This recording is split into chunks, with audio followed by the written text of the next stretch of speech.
चलिए देखते हैं परीक्षा मंथन, समान ज्ञान एवं वार्षिक सर्वेक्षण, करेंट अफेयर्स त्रैमासिक।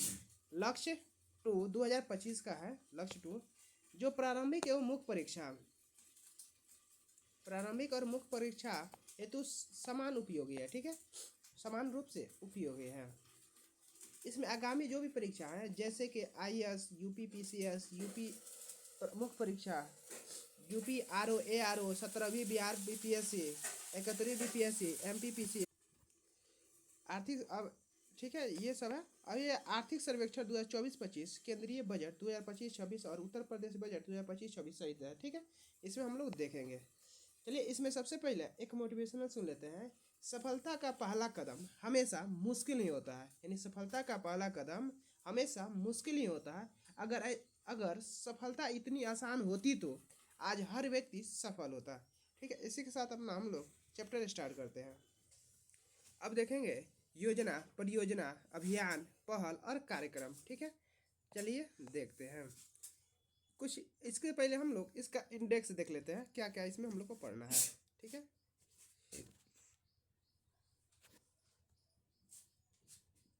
सबसे पहले हमको केंद्र की योजना है। क्या है? केंद्र की योजना, नक्शा परियोजना, BBP, सुकन्या समृद्धि योजना के 10 वर्ष, स्टार्टअप इंडिया का पहल, उज्ज्वला योजना और SLNP के 10 वर्ष। अब fast track immigration, trusted traveller programme, जो जलवाहक योजना, वन नेशन वन सब्सक्रिप्शन योजना, PM विद्या लक्ष्मी योजना, प्रधानमंत्री फसल बीमा योजना, सड़क दुर्घटना पीड़ितों के लिए कौशल उपचार योजना, राज्य की योजनाएं, प्रोजेक्ट हिफाजत, महिला समृद्धि योजना,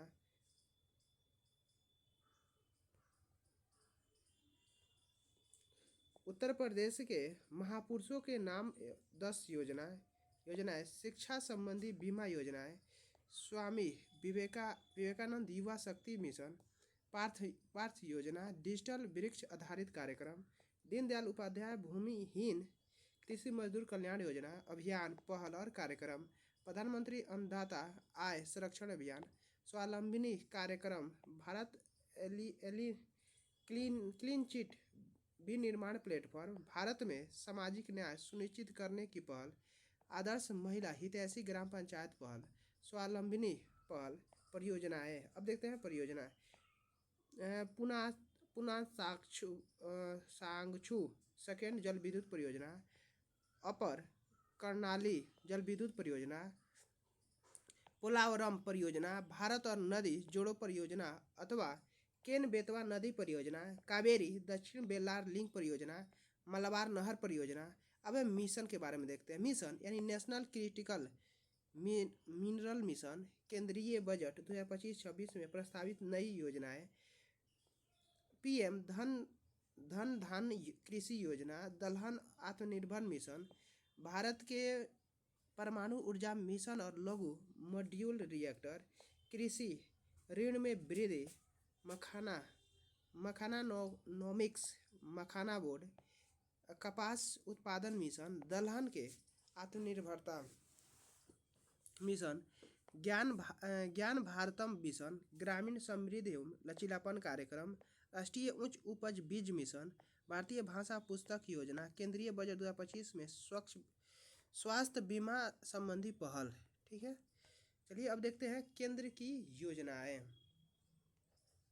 क्या है केंद्र की योजनाएं के बारे में देखते हैं।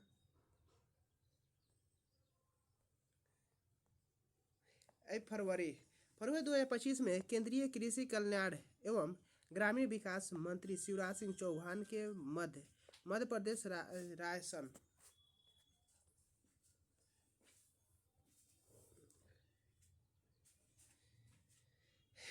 मध्य प्रदेश के रायसेन के राष्ट्रीय स्तर पर शहरी बस्तियों का राष्ट्रीय स्थानिक ज्ञान आधारित भूमि सर्वेक्षण नक्शा, national geospatial knowledge based land survey of urban habitations, यानी नक्शा यानी पायलट परियोजना की शुरुआत की है। अब है इसका उद्देश्य भूमि स्वामित्व का सटीक एवं विश्वसनीय दस्तावेजीकरण सुनिश्चित करने के लिए शहरी क्षेत्रों में भूमि रिकॉर्ड का आधुनिकीकरण करना और उन्हें अपडेट करना है। अब इस परियोजना के तहत विस्तृत एवं पारदर्शी भूमि रिकॉर्ड के लिए ड्रोन से सर्वेक्षण किया जाएगा और भूस्वामियों को नक्शा उपलब्ध कराए जाएंगे। ट्रिपल बी यानी BBBP यानी सुकन्या समृद्धि योजना के 10 वर्ष देखते हैं। 22 जनवरी 2015 को बेटी बचाओ बेटी पढ़ाओ BBP के योजना और सुकन्या समृद्धि योजना के शुभारंभ का 10वां वर्ष मनाया गया। विदित हो कि BBP योजना 22 जनवरी 2015 को पानीपत हरियाणा में शुरू की गई थी और SSY को BBP की योजना के हिस्से के रूप में शुरू किया गया था। अब ट्रिपल BP क्या है यानी BBP क्या है? BBP एक केंद्र प्रायोगिक योजना है जिसे घटते बाल लिंगानुपात CSR को संबोधित करने, लैंगिक पक्षपातपूर्ण लैंगिक चयनात्मक उन्मूलन को रोकने और बालिकाओं के अस्तित्व, संरक्षण और शिक्षा को बढ़ावा देने के लिए शुरू किया गया है। अब है मुख्य उद्देश्य क्या है? मुख्य उद्देश्य अब है जन्म से समय लिंगानुपात SRB में प्रतिवर्ष 2 अंकों का सुधार करना, 95% या उससे अधिक की सतत संस्थागत प्रस्ताव दर हासिल करना, प्रथम तिमाही में प्रसवपूर्ण देखभाल पंजीकरण और माध्यमिक शिक्षा नामांकन का प्रतिशत प्रति वर्ष 1% बढ़ाया जाएगा। अब है माध्यमिक एवं उच्चतर माध्यमिक स्तर पर लड़कियों की स्कूल छोड़ने की दर में कमी लाना। अब है सुरक्षा मासिक धर्म स्वच्छता प्रबंधन MHM के बारे में जागरूकता बढ़ाना। 10 वर्षों में उपलब्धियां SRB राष्ट्रीय SRB वित्त वर्ष 2014 से 15 में 918 से बढ़कर 2023-24 में 930 हो गया है। अब है शिक्षा माध्यमिक शिक्षा में लड़कियों का सकल नामांकन अनुपात GER वर्ष 2014 से 15 में 75.51% से बढ़कर 2023-24 में 78% हो गया है।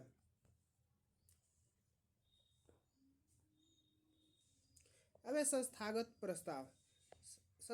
प्रस्ताव वर्ष 2014-15 में 61% से बढ़कर 2023-24 में 97.3% हो गया है। जागरूकता अभियान सेल्फी विद डॉटर्स और बेटी जन्मोत्सव जैसे राष्ट्रव्यापी अभियानों के माध्यम से बालिकाओं को महत्व को दर्शाया गया है। अब आर्थिक सशक्तिकरण कौशल विकास मंत्रालय के सहयोग से लड़कियों और महिलाओं के लिए कौशल विकास और आर्थिक भागीदारी को बढ़ावा मिला है।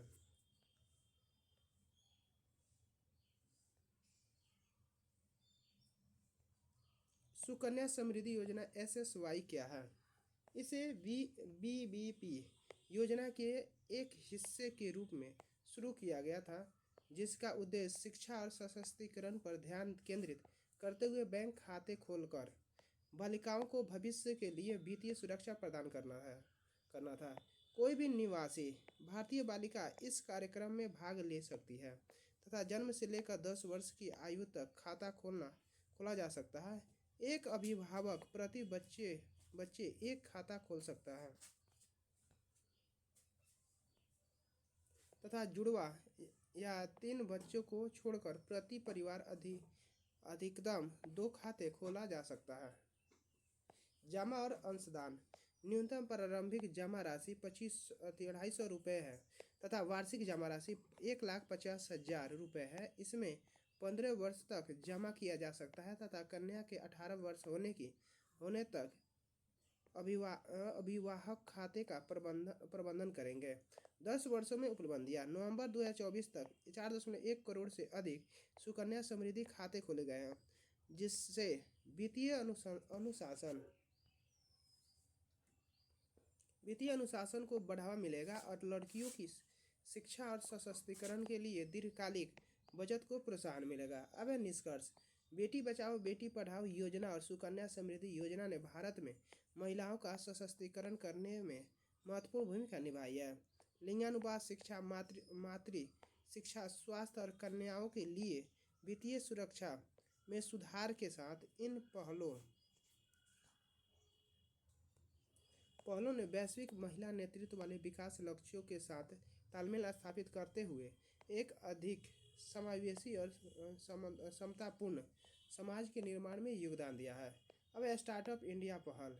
अब 16 जनवरी 2025 को स्टार्टअप इंडिया योजना के 9 वर्ष पूर्ण हुए, जिसका शुभारंभ 16 जनवरी 2026 को किया गया था। यह दिवस राष्ट्रीय स्टार्टअप दिवस के रूप में मनाया जाता है। स्टार्टअप इंडिया पहल का उद्देश्य नवाचार को बढ़ावा देना और स्टार्टअप का समर्थन करना और निवेश को प्रोत्साहित करना है। स्टार्टअप इंडिया पहल के बारे में। स्टार्टअप इंडिया पहल का शुभारंभ 2016 में किया गया था। यह एक सरकारी कार्यक्रम है जिसके अंतर्गत भारत के उद्यमियों और स्टार्टअपों को सहायता प्रदान की जाती है। इस पहल का लक्ष्य नवाचार और उद्यमशीलता के लिए एक ऐसा सुदृढ़ पारिस्थितिकी तंत्र निर्मित करना है जो कर लाभ, सरल और अनुपात और वित्त पोषण के अभिगमन जैसी उपायों के माध्यम से स्टार्टअप्स की सहायता कर आर्थिक विकास और रोजगार को बढ़ावा दे।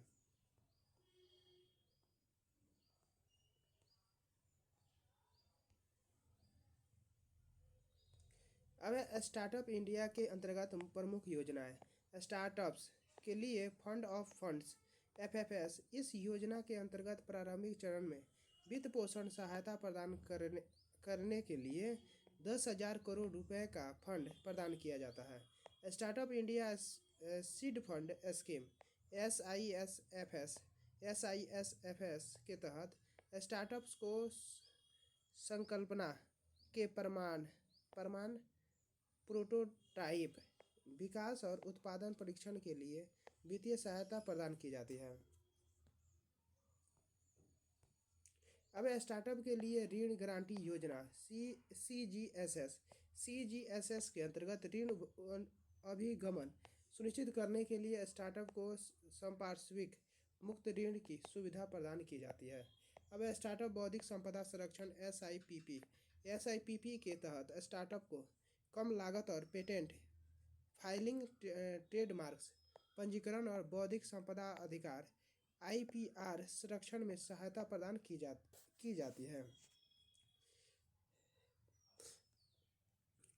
अब निष्कर्ष के बारे में। स्टार्टअप इंडिया पहल में 9 वर्ष के विकास ने भारत के उद्यमशीलता और पारिस्थितिकी तंत्र को बदल दिया है, नवाचार और आत्मनिर्भरता को बढ़ावा दिया। 1.59 लाख से अधिक स्टार्टअप के साथ भारत वैश्विक उद्यमिता के रूप में उभरने के लिए तैयार है। इस वृद्धि को बनाए रखने के लिए वर्तमान चुनौतियों पर काबू पाना और समावेशी सुनिश्चित करना महत्वपूर्ण होगा, क्योंकि भारत वर्ष 2047 के अपने लक्ष्य की ओर अग्रसर है। अब है उज्ज्वला योजना और एसएलएनपी के 10 वर्ष। 5 जनवरी 2025 के ऊर्जा दक्षता की दिशा में एक परिवर्तनकारी पहल के रूप में 5 जनवरी 2015 को शुरू की गई उज्ज्वला उन्नत Jyotibai affordable Elets for all योजना और उसके साथ शुरू किए गए स्ट्रीट लाइटिंग नेशनल प्रोग्राम एसएलएनपी के 10 वर्ष पूरे हुए हैं। यह दोनों योजनाएं घरेलू प्रकाश व्यवस्था में क्रांतिकारी बदलाव लाने एवं ऊर्जा के उपयोग में दक्ष बनाने के साथ भारत के सतत विकास लक्ष्यों की प्राप्ति में भूमिका निभा रही है। अब उजाला के साथ शुरू किए गए स्ट्रीट लाइटिंग नेशनल प्रोग्राम एसएलएनपी का उद्देश्य पारंपरिक स्ट्रीट लाइट को ऊर्जा कौशल लाइट एमिटिंग डायोड से बदलना है। उज्ज्वला योजना के बारे में। इसे पारंपरिक प्रकाश प्रणालियों तापदीप्त लैंप आईसीएल और कॉम्पैक्ट फ्लोरेसेंट लैंप अब ऊर्जा बचत वाले एलईडी बल्बों से प्रतिस्थापित करने के साथ ऊर्जा दक्षता को बढ़ावा देने के क्रम में जनवरी 2015 में प्रारंभ किया गया था।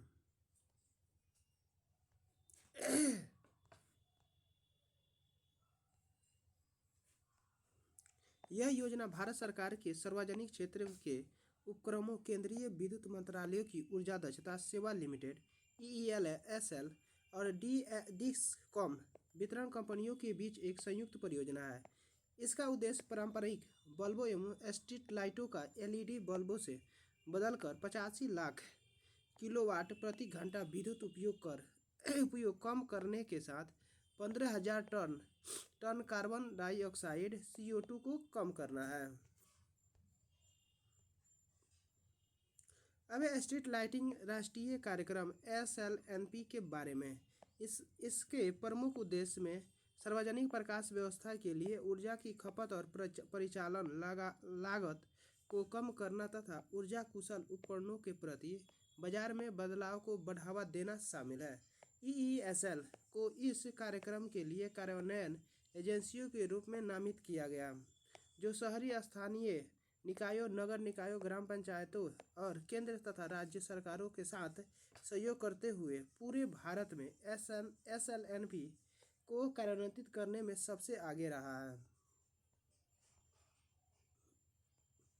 अब SLNP ने एक अनूठा मॉडल प्रस्तुत किया जिसे EESL प्रारंभिक लागतों को वहन करता है तथा परियोजना अवधि के दौरान नगर पालिकाओं द्वारा मासिक या त्रैमासिक भुगतान के माध्यम से निवेश की भरपाई करता है। EESL 95% से अधिक अप टाइम प्रदर्शन करते हुए LED स्ट्रीट लाइटों का रखरखाव सुनिश्चित करता है, जो सार्वजनिक सुरक्षा को महत्वपूर्ण रूप से वृद्धि करता है तथा स्थानीय बजट पर बोझ डाले बिना विश्वसनीय नगरपालिकाओं सेवा सुनिश्चित करता है।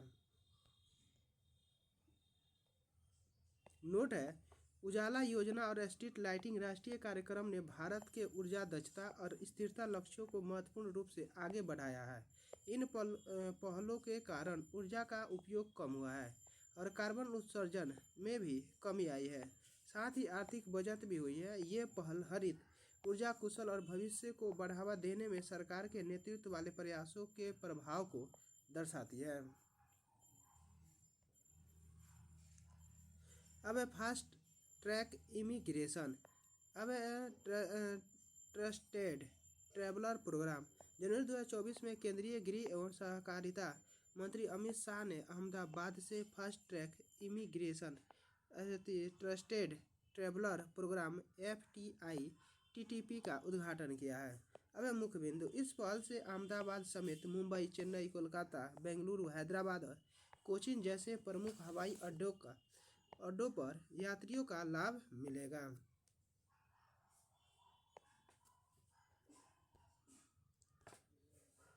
अब इससे पहले जून 2024 में नई दिल्ली के इंदिरा गांधी अंतर्राष्ट्रीय हवाई अड्डा IGI के टर्मिनल 3 से इस प्रोग्राम का शुभारंभ किया गया था।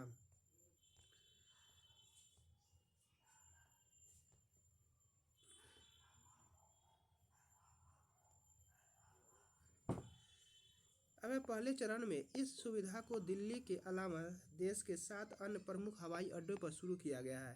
आने वाले दिनों में FTI-TTP को देश के 21 प्रमुख हवाई अड्डों पर लागू कर दिया जाएगा। Fast track immigration. अब ट्रस्टेड ट्रैवलर प्रोग्राम के बारे में। यह भारत सरकार की एक अभिनव पहल है जो अंतर्राष्ट्रीय यात्रियों को तेज, सुरक्षा और सुगम इमिग्रेशन प्रक्रिया प्रदान करने के लिए बनाई गई है। अब इस कार्यक्रम का उद्देश्य हवाई अड्डे पर लंबी कतारों और प्रतीक्षा समय को कम करना है। यह प्रोग्राम उन यात्रियों के लिए विशेष रूप से लाभकारी है जो बार बार यात्रा करते हैं और जिनका रिकॉर्ड साफ और विश्वसनीय है। अब इसे भारतीय और विदेश में रहने वाले भारतीय नागरिकों को सुविधा मिलेगी। अब जलवाहक योजना। दिसंबर 2024 में केंद्रीय बंदरगाह, जहाजरानी और जलमार्ग मंत्रालय ने जहाजवाहक योजना की शुरुआत की है। अब मुख्य बिंदु।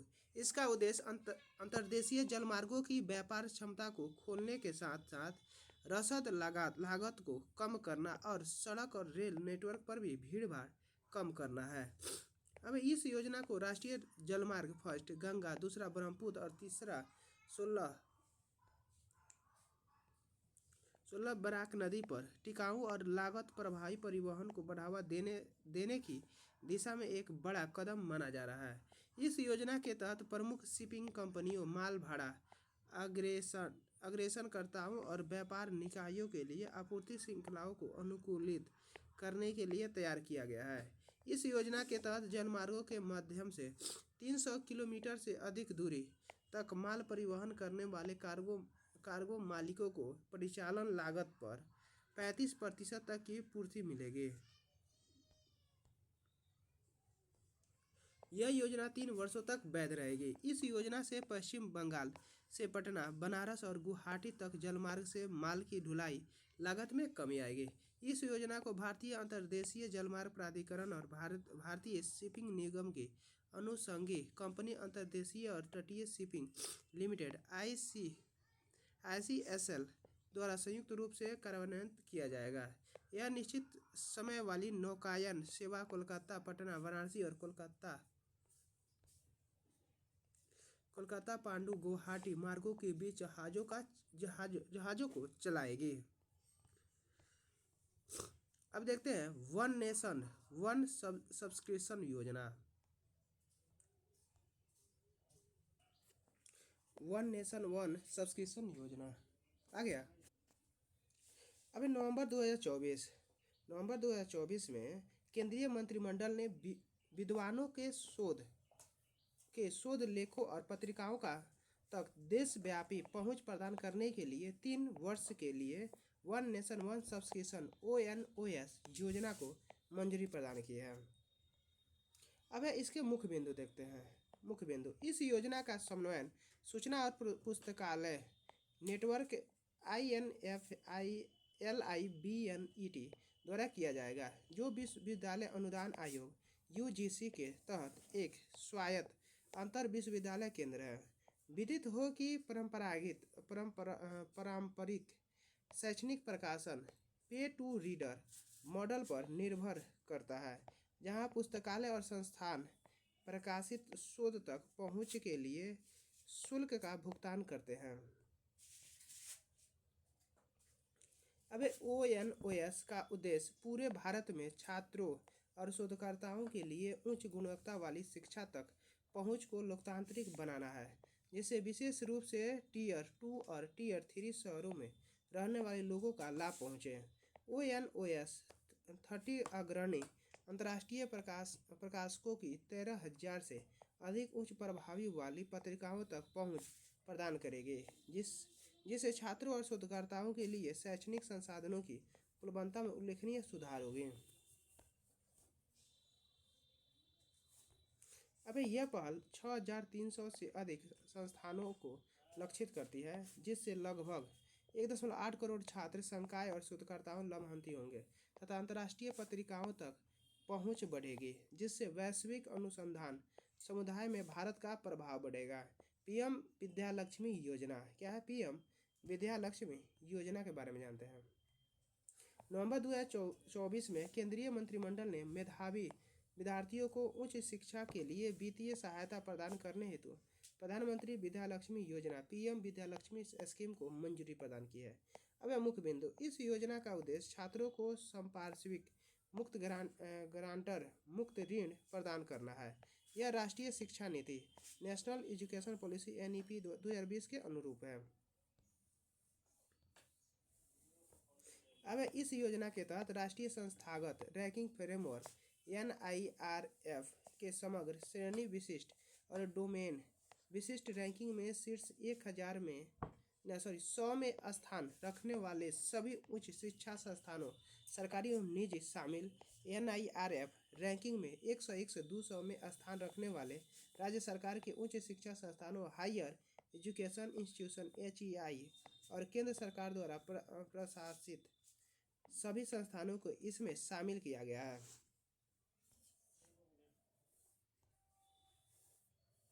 अब इसमें 22 लाख से अधिक छात्र लाभान्वित हो सकते हैं तथा सूची का नवीनतम NIRF रैंकिंग के आधार पर प्रति वर्ष अद्यतन किया जाता है। इस योजना के तहत उच्च शिक्षा विभाग छात्रों के लिए शिक्षा ऋण और ब्याज अनुदान हेतु आवेदन करने हेतु PM विद्यालक्ष्मी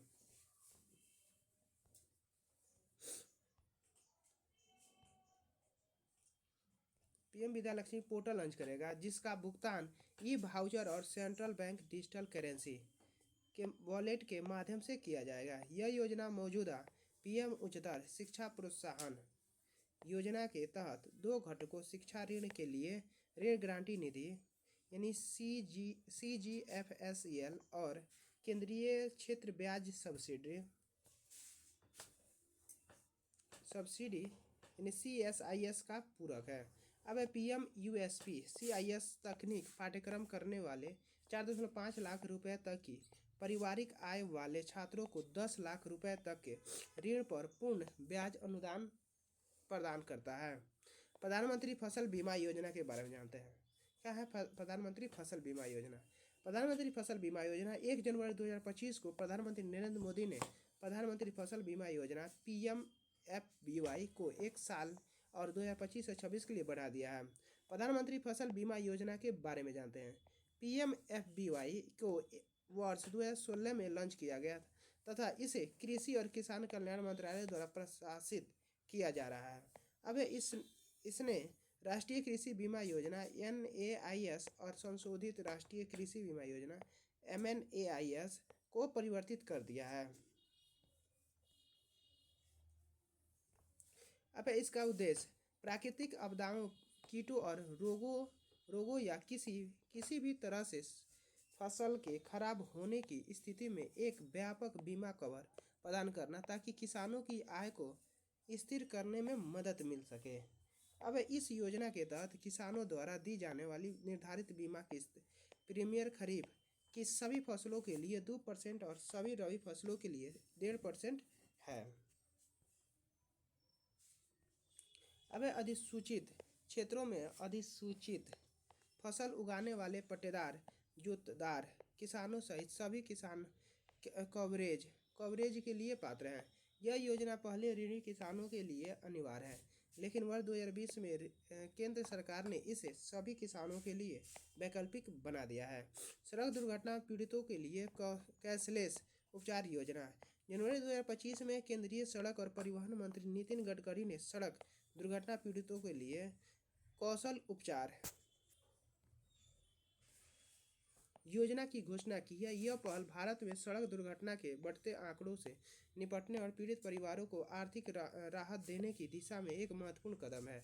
इस योजना के तहत दुर्घटना के बाद 7 दिन तक या अधिकतम 1.5 लाख रुपए तक का चिकित्सा व्यय कवर किया जाएगा। अब इसमें दुर्घटना की सूचना 24 घंटे के भीतर पुलिस को देना अनिवार्य है। अब हिट एंड रन मामले में मृतक के परिजनों को 2 लाख का मुआवजा दिया जाएगा। ठीक है, आगे देखते हैं। अब प्रोजेक्ट हिफाजत। क्या है प्रोजेक्ट हिफाजत? जानते हैं। मार्च 2025 में पंजाब सरकार ने महिलाओं और बच्चों को हिंसा से बचाने के लिए प्रोजेक्ट हिफाजत शुरू किया है। किसने किया है? पंजाब सरकार ने प्रोजेक्ट हिफाजत शुरू किया है। इसके तहत महिलाओं और बच्चों को हिंसा से बचाने के लिए सरकारी विभागों से तत्काल सहायता प्रदान की जाएगी। इस योजना के तहत एक समर्पित हेल्पलाइन नंबर 181 प्रदान किया जाएगा, जिस पर पीड़ित सहायता के लिए संपर्क कर सकते हैं। अब इस पहल का उद्देश्य बेहतर अंतर विभागीय समन्वय के माध्यम से महिलाओं के खिलाफ हिंसा के मामले में सरकारी विभाग की प्रक्रिया प्रणाली में सुधार करना है। अब महिला समृद्धि योजना के बारे में जानते हैं। मार्च 2025 में दिल्ली सरकार ने महिलाओं को प्रत्यक्ष नगद हस्तांतरण योजना के तहत आर्थिक सहायता प्रदान करने के लिए महिला समृद्धि योजना को मंजूरी प्रदान की है। इसके साथ अब आगे देखते हैं।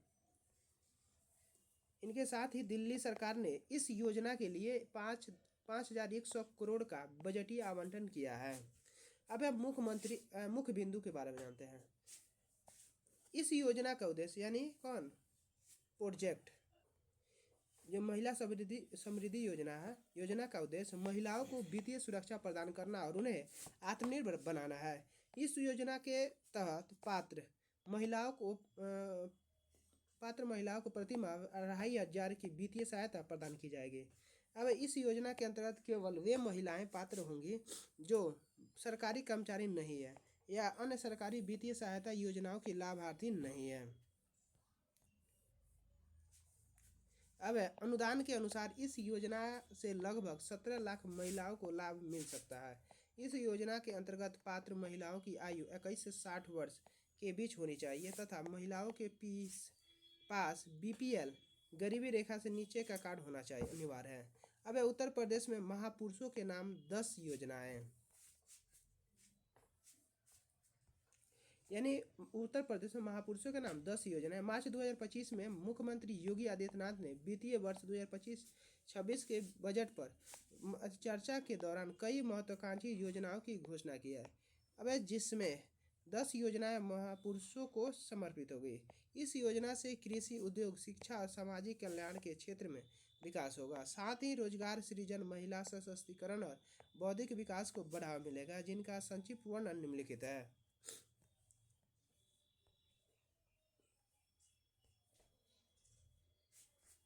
अब माता सबरी के नाम पर कृषि मंडियों में कैंटीन और विश्रामालय होगा।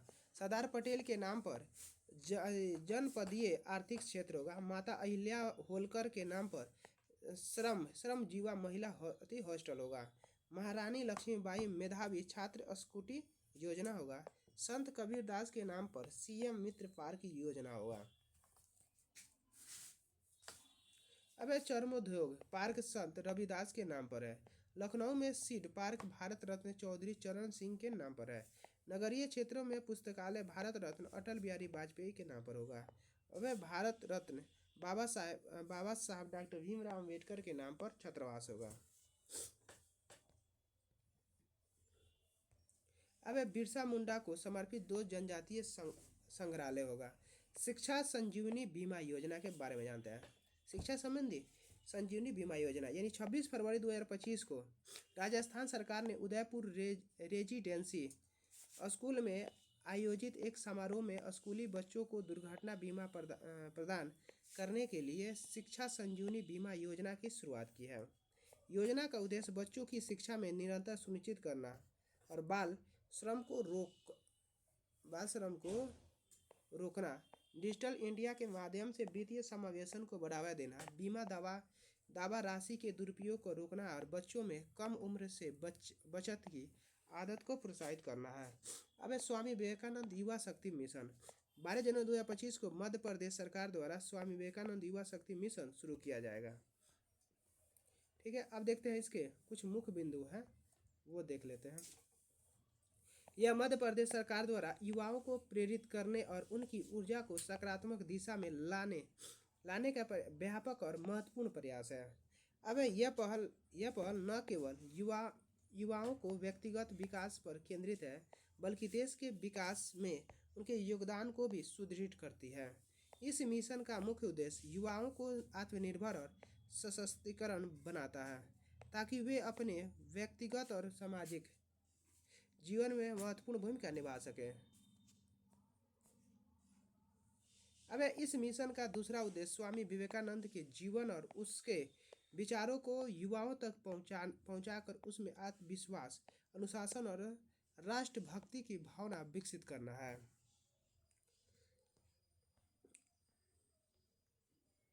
ठीक है, चलिए देखते हैं। अब पार्थ योजना क्या है? पार्थ योजना जनवरी 2025 में मध्य प्रदेश सरकार ने युवाओं को पुलिस, सेना और पैरा मिलिट्री भर्ती की तैयारी के लिए पार्थ योजना की शुरुआत की है।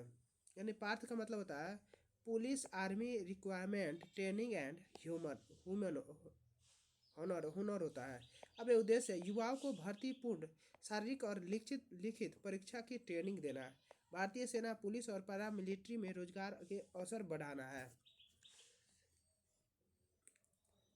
अब प्रशिक्षण प्रक्रिया, शारीरिक प्रशिक्षण, फिजिकल टेस्ट की तैयारी, लिखित परीक्षा, सामान्य ज्ञान, गणित और अंग्रेजी की कोचिंग, व्यक्तिगत विकास, इंटरव्यू और व्यवहारिक ज्ञान, संभाग पर स्तर पर संचालित ट्रेनिंग सेंटर।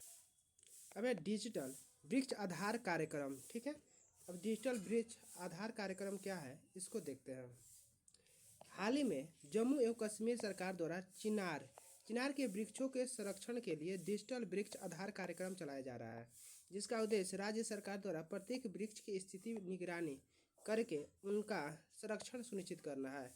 इस कार्यक्रम के लिए जम्मू कश्मीर एवं श्रीनगर जम्मू कश्मीर वन अनुसंधान संस्थान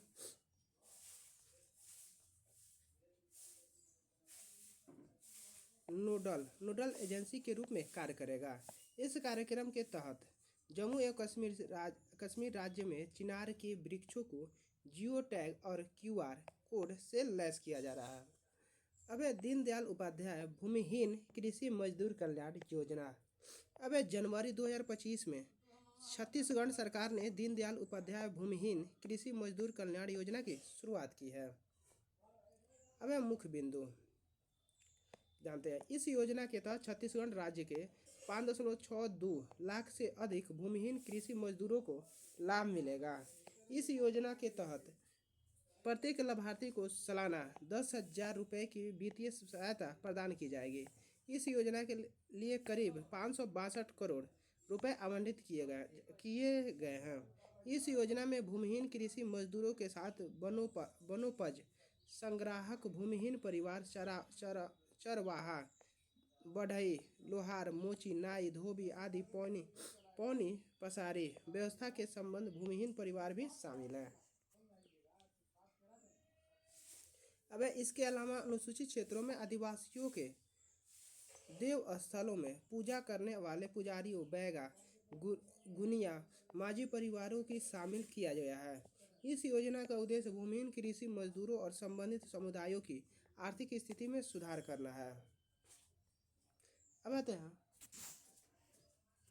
अभियान, पहल और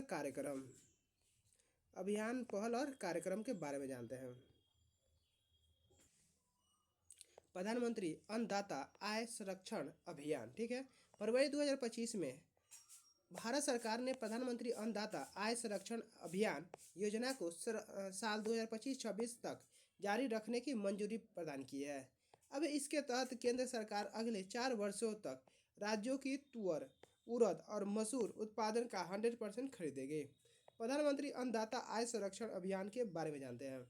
योजना का नाम प्रधानमंत्री अन्नदाता आय योजना अभियान के बारे में।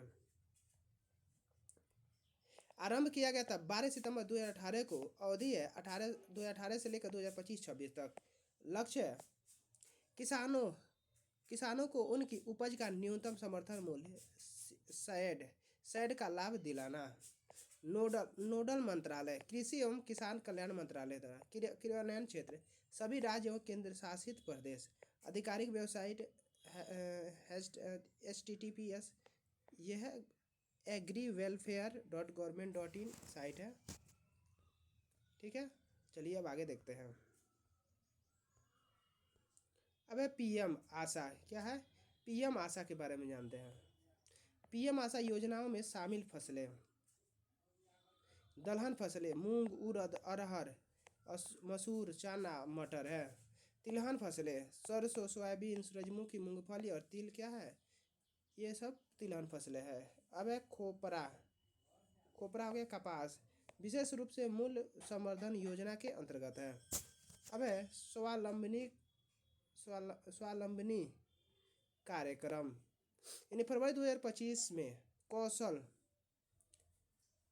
कौशल विकास और उद्यमिता मंत्रालय नीति आयोग के सहयोग से असम, मेघालय और मिजोरम के स्वावलंबनी महिला उद्यमिता कार्यक्रम का शुरुआत की है।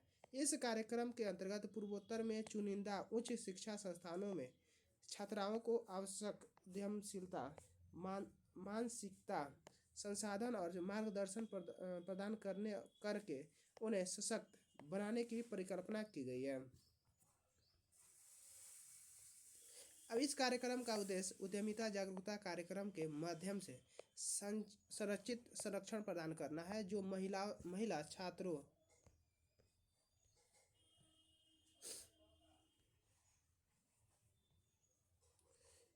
छात्रों को बुनियादी उद्यमशीलता, अवधारणाओं और अवसरों को शामिल करने वाले 2 दिवसीय सत्र के माध्यम से एक व्यवहार करियर विकल्प के रूप में उद्यमिता से परिचित कराता है।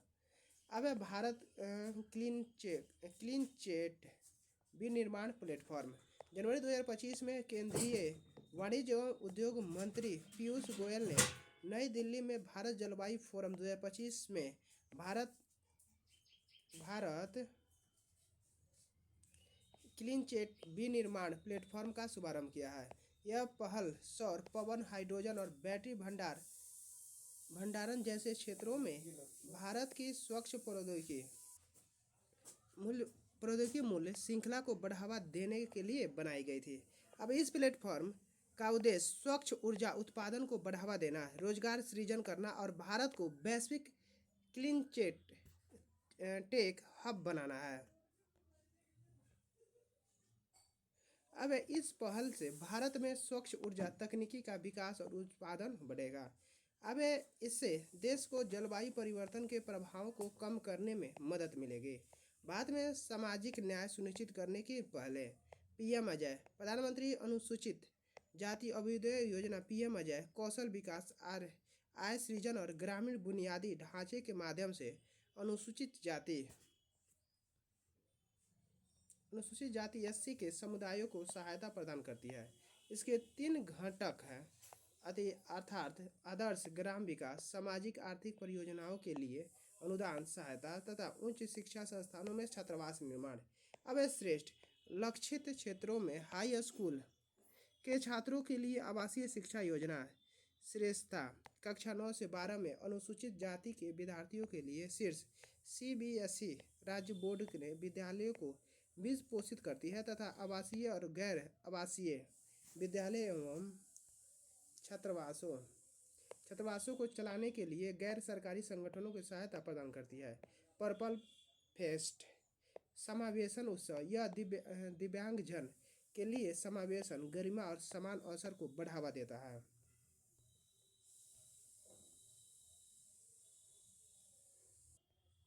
जिससे एकजुट और पारस्परिक सम्मान को प्रोत्साहन मिलता है।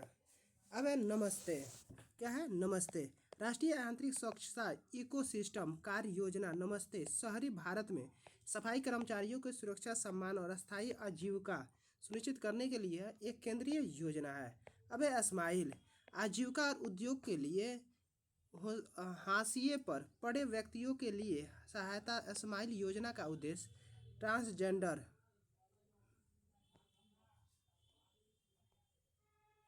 ट्रांसजेंडरों के व्यक्तियों और भीख मांगने में लगे लोगों का पुनर्वास करना है ताकि भिक्षावृत्ति मुक्त भारत बन जा सके। अब पीएम दक्ष योजना प्रधानमंत्री दक्ष और कुशलता संपन्न हितग्राही। पीएम दक्ष योजना आर्थिक सशक्तिकरण के लिए एससी, ओबीसी, ईबीसी, डीएनटी और सफाई कर्मचारियों को मुक्त कौशल प्रशिक्षण प्रदान करती है। अब आदर्श महिला हितैषी ग्राम पंचायत पहल। मार्च 2025 में जमीनी स्तर पर महिला समानता को बढ़ावा देने के उद्देश्य से एक महत्वपूर्ण कदम के रूप में केंद्रीय पंचायती राज मंत्रालय ने आदर्श महिला हितैषी ग्राम पंचायत पहल की शुरुआत की है। अब इसका उद्देश्य आदर्श महिला अनुकूल ग्राम पंचायतों को विकसित करना है, महिला समानता को बढ़ावा देना, पंचायतों में महिलाओं और बालिकाओं के लिए सुरक्षित समावेश और न्याय संगत वातावरण सुनिश्चित करना है। अब स्वावलंबनी पहल मार्च 2025 में केंद्रीय कौशल विकास और उद्यमिता मंत्रालय MSDE ने नीति आयोग के सहयोग से स्वावलंबनी पहल की शुरुआत की है। इस पहल का उद्देश्य उच्च शिक्षा संस्थानों में महिला छात्रों को अपना व्यवसाय स्थापित करना, आवश्यक कौशल और आत्मविश्वास के साथ सशक्त बनाना है। इसे सबसे पहले देश के पूर्वी क्षेत्र के उच्च शिक्षण संस्थानों में लागू किया जाएगा। अब परियोजनाओं के बारे में जानते हैं। क्या है परियोजना? ठीक है, परियोजना यानी पुनासांगछू सेकेंड जल विद्युत परियोजना। जनवरी 2025 में भारत हेवी इलेक्ट्रिकल्स लिमिटेड भेल ने पुनासांगछू सेकेंड जल विद्युत परियोजना को की 2 इकाइयों को चालू किया है। यह परियोजना भारत और भूटान के बीच द्विपक्षीय समझौते का हिस्सा है। अब है मुख्य बिंदु। पुनासांगछू जल विद्युत परियोजना भारत भूटान की संयुक्त परियोजना है। यह भूटान में स्थित है। इसके लिए जुलाई 2006 में समझौता हुआ था। यह परियोजना 2 चरणों में विकसित की जा रही है। पहला है 1200 मेगावाट चरण फर्स्ट, 1020 मेगावाट चरण सेकेंड। यह परियोजना पुनासांगछू नदी पर विकसित की जा रही है। इसे संकोश नदी के नाम से भी जाना जाता है। अब यह नदी भूटान में निकलती है और असम में ब्रह्मपुत्र नदी में मिल जाती है। अब 1020 मेगावाट की पुनासांगछू सेकेंड जल विद्युत परियोजना पश्चिमी भूटान के वांगडू फोडरंग जिले में बनाई जा रही है। यह एक रन ऑफ द रिवर परियोजना है। भारत हेवी इलेक्ट्रिकल्स लिमिटेड भेल के बारे में जानते हैं। यह भारत का एक प्रमुख सार्वजनिक क्षेत्र का उपक्रम है। ये बिजली उत्पादन उपकरणों और अन्य भारी इंजीनियरिंग सामानों के डिजाइन विनिर्माण और इंजीनियरिंग के क्षेत्र में अग्रणी है। इसकी स्थापना वर्ष 1964 में एक छोटी सी कंपनी के रूप में हुई थी। आज यह दुनिया की सबसे बड़ी इलेक्ट्रिक उपकरण निर्माता कंपनी में से एक है। अपर कर्णाली जल विद्युत परियोजना के बारे में जानते हैं। जनवरी 2025 में इरेडा ने अपर कर्णाली जल विद्युत परियोजना के विकास के लिए SJVN limited, GMR energy limited और नेपाल विद्युत प्राधिकरण के साथ संयुक्त उद्यम समझौता पर हस्ताक्षर किया है। यह परियोजना 25 वर्षों तक BOOT मॉडल के तहत विकसित, संचालित और रखरखाव की जाएगी। अपर कर्णाली जल विद्युत परियोजना के बारे में, यह नेपाल में कर्णाली नदी पर विकसित की जा रही है। यह 900 मेगावाट की रन ऑफ द रिवर जल विद्युत परियोजना है। यह परियोजना नेपाल, भारत और बांग्लादेश को 25 वर्षों अनुबंधित अवधि के लिए बिजली की आपूर्ति करेगी। अब इससे लगभग 3466 मिलियन यूनिट बिजली पैदा होगी, जबकि प्रति वर्ष लगभग 2 million tonne greenhouse gas उत्सर्जन की भरपाई होगी। भारतीय अक्षय ऊर्जा विकास एजेंसी लिमिटेड के बारे में इरेडा, भारतीय अक्षय ऊर्जा विकास एजेंसी लिमिटेड के बारे में इरेडा, यह भारत सरकार के नवीन और अक्षय ऊर्जा मंत्रालय के अधीन एक सार्वजनिक क्षेत्र की कंपनी है। इसकी स्थापना 11 मार्च 1987 को कंपनी अधिनियम 1956 के तहत हुई। यह अक्षय ऊर्जा और ऊर्जा दक्षता संरक्षण परियोजनाओं को बढ़ावा देती है, विकसित करती है और वित्तीय सहायता प्रदान करती है। अब इसको वर्ष 2024 में नवरत्न का दर्जा दिया गया है। पोलावरमन परियोजना क्या है? पोलावरमन परियोजना। हाल ही में तेलंगाना सरकार ने सिंचाई विभाग को पोलावरमन परियोजना के निर्माण से तेलंगाना पर पड़ने वाले प्रभाव पर IIT हैदराबाद की मदद से एक रिपोर्ट तैयार करने का आदेश दिया, क्योंकि पोलावरमन परियोजना के कारण वर्ष 2022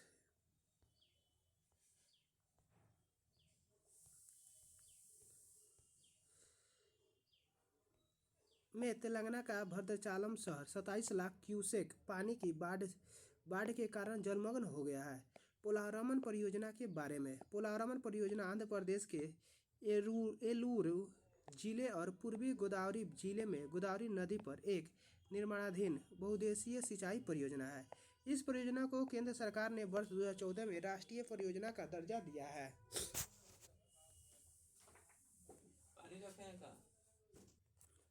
विदित हो कि जुलाई 1941 में मद्रास प्रेसिडेंसी के सिंचाई विभाग में तत्कालीन मुख्य अभियंता दीवान बहादुर L वेंकट कृष्ण अय्यर ने इस परियोजना का स्थल का पहला सर्वेक्षण किया और पोलावरमन में एक जलाशय के लिए एक निश्चित प्रस्ताव दिया था। वर्ष 1980 में आंध्र प्रदेश के तत्कालीन मुख्यमंत्री तुंगुतुरी अंजय्या ने पोलावरमन सिंचाई परियोजना की आधारशिला रखी। अब वर्ष 2004 में आंध्र प्रदेश के तत्कालीन मुख्यमंत्री YS राजशेखर रेड्डी ने 8,261 करोड़ की अनुमानित लागत के साथ इस परियोजना के लिए भूमि पूजन किया, जिसके बाद पोलावरमन परियोजना से पश्चिम एवं पूर्वी दिशाओं में 2 नहरों का निर्माण किया गया। अब इसके कुछ प्रमुख तथ्य निम्नलिखित हैं। वर्तमान सिंचाई क्षमता 2.91 लाख हेक्टेयर भूमि, संभावित सकल सिंचाई क्षमता 4.36 लाख हेक्टेयर है। जल विद्युत उत्पादन क्षमता 960 मेगावाट है। पेयजल आपूर्ति 611 गांवों की 28.50 लाख की आबादी को 23.44 TMC हजार मिलियन क्यूबिक फीट पेयजल आपूर्ति है। पोलावरमन बांध की अधिकतम ऊंचाई 48 मीटर निर्धारित की गई। अंतर्राज्यीय समझौता वर्ष 1978 के आंध्र प्रदेश, महाराष्ट्र एवं कर्नाटक के मध्य इस परियोजना के उपभोग के लिए समझौता किया गया था।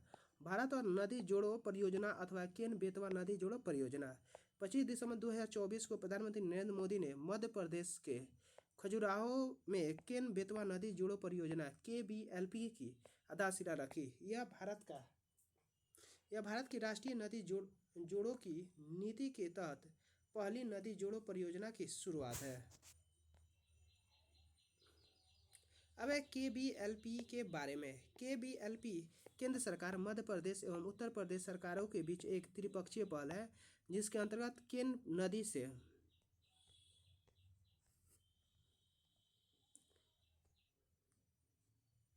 से पानी को बेतवा नदी में स्थानांतरित किया जाता है। विदित हो कि केन एवं बेतवा यमुना की सहायक नदियां हैं। उल्लेखनीय है कि 22 मार्च 2021 को प्रधानमंत्री नरेंद्र मोदी की मौजूदगी में मध्य प्रदेश, उत्तर प्रदेश के मुख्यमंत्री और केंद्रीय जल शक्ति मंत्री द्वारा एक समझौता ज्ञापन पर हस्ताक्षर किया गया तथा कार्यान्वयन के लिए सहयोग को औपचारिक रूप से दिया गया।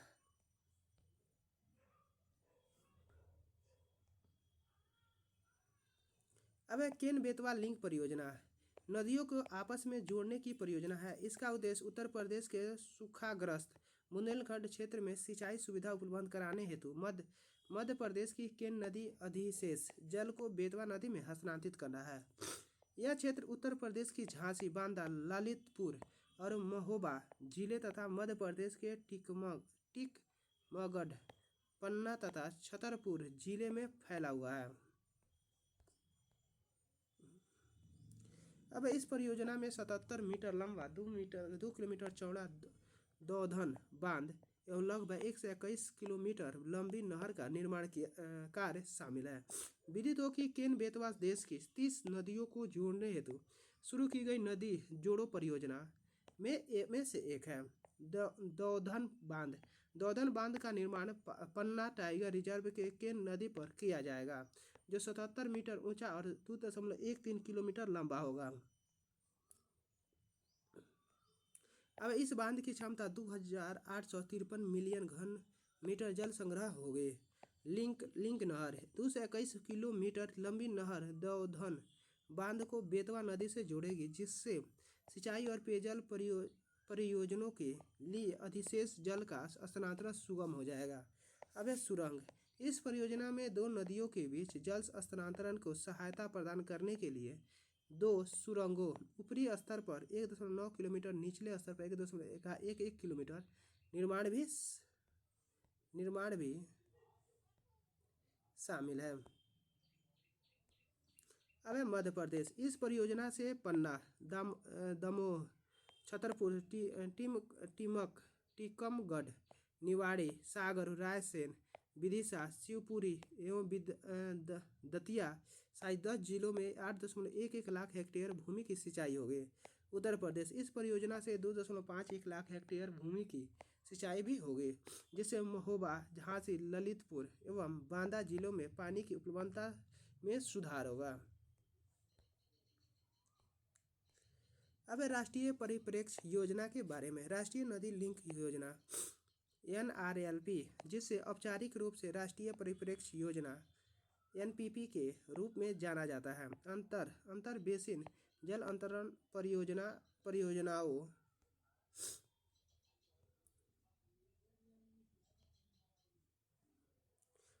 के माध्यम से जल का हस्तांतरण जल अधिशेषण वाले बेसिन जहाँ बाढ़ आती है उससे जल की कमी वाले बेसिन में जहाँ सूखा होता है उसको करने की कल्पना की गई है। जल की अधिकता वाले बेसिन में जल की कमी वाले बेसिन में जल स्थानांतरित करने के लिए यह एनपीपी अगस्त 1980 में तैयार किया गया था।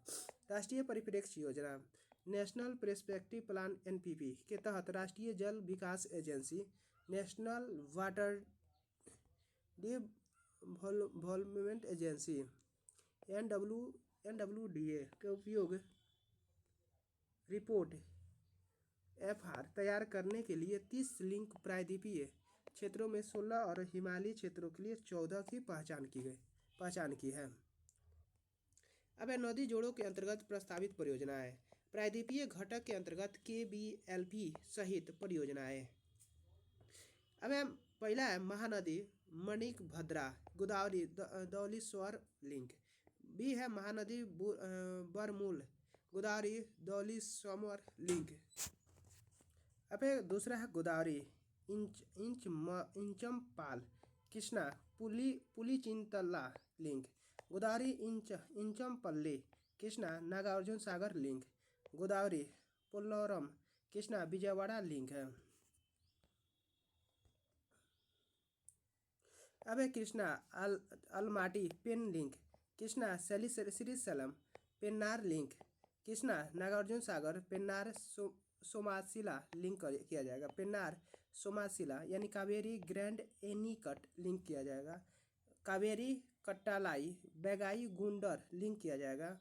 10 का यह पर्वती काली सिंधी चंबल लिंक किया जाएगा। संशोधित पर्वती काली सिंधी चंबल लिंक किया जाएगा ईआरसीपी के साथ विधित एकीकृत। अब है 11 पार but Narmada link. Daman Ganga Pinjal link. Bedti Varda link. Netravati Hemavati link. Pamba Achankovil Vaippar link. Ken Betwa link. हिमालयी घटक के अंतर्गत 14 परियोजनाएं हैं। कौन कौन है देख लेते हैं। मानस संकोच तीस्ता गंगा एमएसटीजी लिंक है। कोसी घाघरा लिंक है। गंडक गंगा लिंक है। घाघरा यमुना लिंक है। अब शारदा यमुना लिंक है। यमुना राजस्थान सुकरी नदी लिंक है। राजस्थान साबरमती लिंक है। चुनार गंगा सोनार बैराज लिंक है। सोनबांध गंगा नदी दक्षिण सहायक नदियाँ गंगा फरक्का दामोदर स्वर्णरेखा लिंक है। स्वर्णरेखा महानदी लिंक है। स्वर्णरेखा महानदी लिंक है। कोसी मेची लिंक है। गंगा फरक्का सुंदरबन लिंक है। जोगी घोपा तीस्ता फरक्का लिंक एमएसटीजी का विकल्प है। केन और बेतवा नदी के बारे में। केन और बेतवा नदी का उद्गम स्थल मध्य प्रदेश में है। ये यमुना की सहायक नदियां हैं। अब केन नदी उत्तर प्रदेश के बांदा जिले में यमुना नदी से मिलती है तथा बेतवा नदी से यह उत्तर प्रदेश में हमीरपुर जिले में मिलती है। राजघाट परीक्षा और माता टीला बांध बेतवा नदी पर निर्मित है। केन नदी पान्ना बाग अभयारण्य से होकर गुजरती है। केन बेतवा लिंक परियोजना की पर्यावरणीय एवं सामाजिक चिंताएं। अब पन्ना टाइगर रिजर्व पर प्रभाव।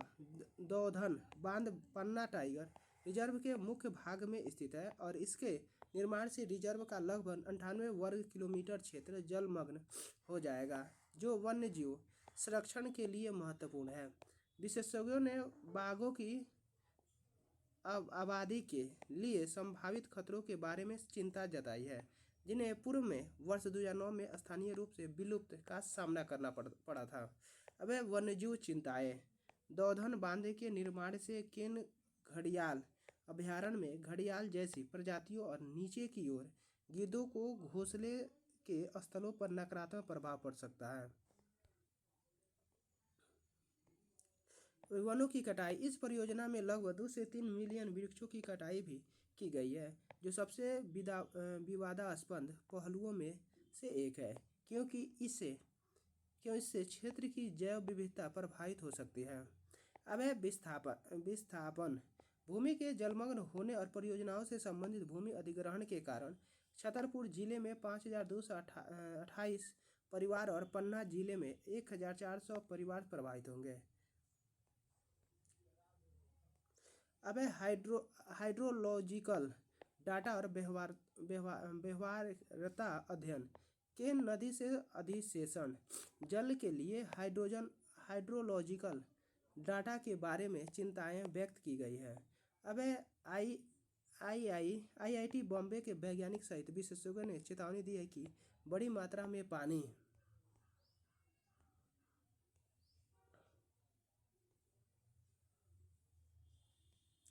स्थानांतरित करने से क्षेत्र में स्थलीय वायुमंडलीय अंतःक्रिया प्रभावित हो सकती है, जिससे सितंबर माह के दौरान संभावित रूप से 12% तक का वर्षा कम हो सकती है। अब पर्यावरणीय लाभ। पन्ना टाइगर रिजर्व यानी दौधन जलाशय पन्ना टाइगर रिजर्व के लिए जल संरक्षण में महत्वपूर्ण भूमिका निभाएगा, जिससे यह सुनिश्चित होगा कि क्षेत्र में वन्यजीव को वर्ष भर पानी मिलता रहे। इससे वन पारिस्थितिकी तंत्र में काफी सुधार होने की संभावना है। अब है चंदेलकालीन विरासत तालाब। इस परियोजना में छतरपुर, टीकमगढ़ एवं निवाड़ी जैसी जिलों में चंदेलकालीन विरासत तालाबों के संरक्षण के प्रयास शामिल है। मध्ययुगीन काल में के इन तालाबों को वर्षा के मौसम में पानी के भंडारण में मदद करने के लिए पुनः बहाल किया जाएगा, जिससे स्थानीय कृषि एवं पानी की उपलब्धता में लाभ होगा। विद्युत उत्पादक। इस परियोजना में 103 मेगावाट जल विद्युत एवं 27 मेगावाट सौर ऊर्जा का उत्पादन भी शामिल है, जिससे नवीकरणीय ऊर्जा क्षमता में योगदान मिलेगा और क्षेत्र की ऊर्जा मांगों की पूरा करने में मदद मिलेगी। सामाजिक एवं आर्थिक प्रभाव। जल संकट का समाधान। केन बेतवा परियोजना का उद्देश्य जल संकट को कम करना, जिससे क्षेत्र में दीर्घकालिक जल सुरक्षा सुनिश्चित हो सके। अब पलायन। बेहतर जल उपलब्धता के साथ साथ इस परियोजना का उद्देश्य रोजगार के लिए पलायन को कम करना, स्थानीय आजीविका एवं स्थानीयता को बढ़ावा देना है। अब बांदा में बाढ़ नियंत्रण। उत्तर प्रदेश में बांदा जिले में यह परियोजना बाढ़ की समस्या को दूर करने में मदद करेगी। कावेरी दक्षिण वेल्लार लिंक परियोजना। जनवरी 2025 में सर्वोच्च न्यायालय ने तमिलनाडु में निर्माणाधीन कावेरी दक्षिण वेल्लार लिंक परियोजना से संबंधित याचिका को खारिज कर दिया है।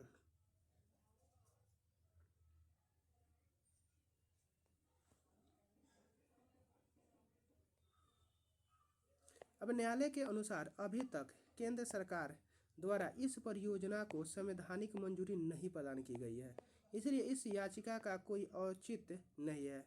कावेरी दक्षिण बेल्लारी लिंक परियोजना के बारे में देखते हैं। इस परियोजना में अंतर्राज्यीय कावेरी नदी के जल को तमिलनाडु के बेल्लार क्षेत्र तक प्रवाहित किया जाएगा।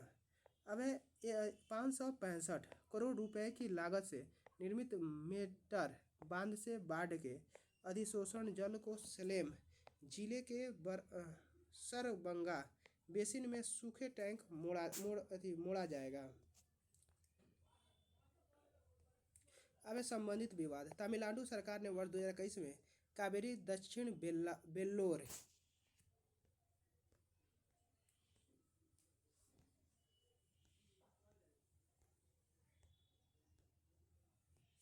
वेल्लोर लिंक परियोजना को संवैधानिक मंजूरी देने और कावेरी बैगई गुंडर लिंक परियोजना को राष्ट्रीय परियोजना घोषित करने की लिंक जल शक्ति मंत्रालय को पत्र लिखा था। अब कर्नाटक सरकार के अनुसार इस परियोजना द्वारा कर्नाटक में कावेरी नदी के किनारे बसे निवासियों को आधिकारिक व हितों पर प्रतिकूल प्रभाव पड़ने की संभावना है। अब तमिलनाडु सरकार ने फरवरी 2021 को संवैधानिक परंपराओं की अवहेलना करते हुए और संघीय सिद्धांतों के विरुद्ध जाकर इस परियोजना का आधारशिला रखी है।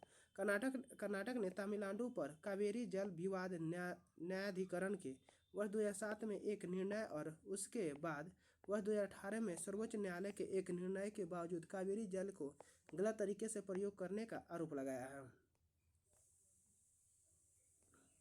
अब कावेरी कावेरी नदी के जल प्रवाह को मोड़ने से स्थानीय परितंत्र एवं कृषि पद्धतियाँ प्रभावित हो सकती है। यह परियोजना तमिलनाडु और कर्नाटक दोनों राज्यों में जनता की भावनाओं और चुनावी राजनीति को प्रभावित कर सकता है। अब यह परियोजना दीर्घकाल के लिए कर्नाटक और तमिलनाडु के मध्य मुकदमेबाजी एवं कानूनी मतभेद उत्पन्न कर सकती है।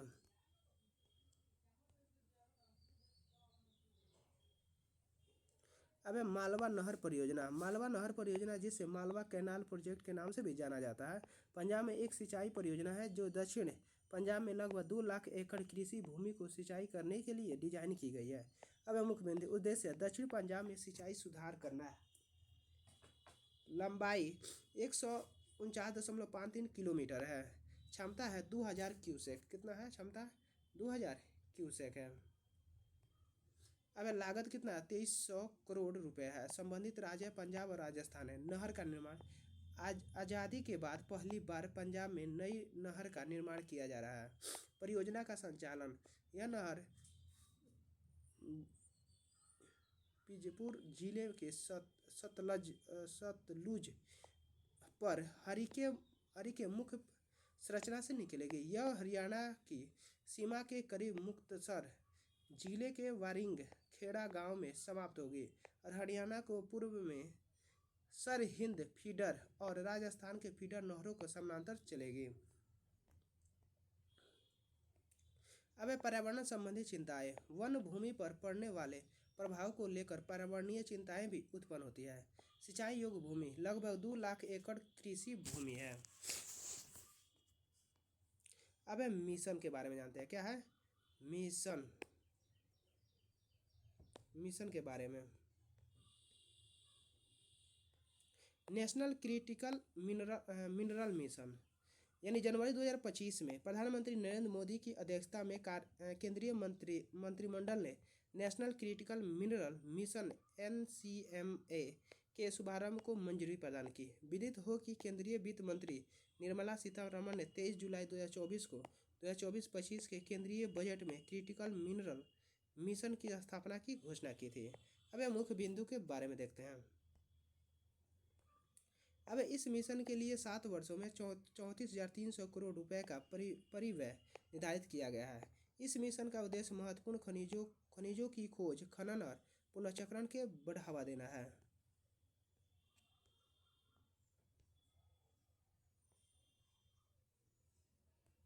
यह मिशन अपने उद्देश्यों को प्राप्ति करने के लिए संबंधित मंत्रालयों, सार्वजनिक उपकरणों, निजी कंपनियों और अनुसंधान संस्थानों के साथ मिलकर काम करेगा। यह मिशन आत्मनिर्भर भारत पहल के तहत महत्वपूर्ण खनिजों की भूमिका को ध्यान में रखते हुए शुरू किया गया है।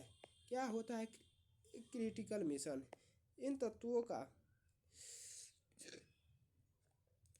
का उपयोग आधुनिक तकनीकों और उद्योगों में किया जाता है। उनकी उपलब्धता सीमित होती है या वे कुछ ही देशों में पाए जाते हैं। इन खनिजों की आपूर्ति में किसी भी प्रकार की बाधा आने से कोई उद्योग पर गंभीर प्रभाव पड़ सकता है। अब प्रमुख क्रिटिकल मिनरल्स निम्नलिखित है, जैसे lithium, cobalt, graphite, neodymium, dysprosium, पवन turbine, solar panel, silicon, gallium, germanium, titanium, neodymium, nickel, manganese और बॉक्साइट आदि है। अब केंद्रीय बजट 2025-26 में प्रस्तावित नई योजनाएं। केंद्रीय बजट 2025-26 में प्रस्तावित नई योजनाएं। PM धन धान्य कृषि योजना।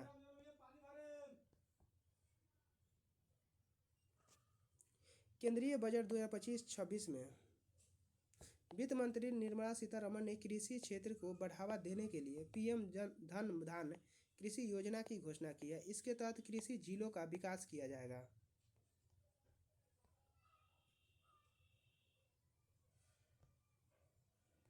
अब यह योजना विशेष रूप से निम्न उत्पादक फसलों की कम बुआई वाले और औसत से कम ऋण उत्पन्नता वाले 100 जिलों को लक्षित करती है। इस कार्यक्रम को मौजूदा योजनाओं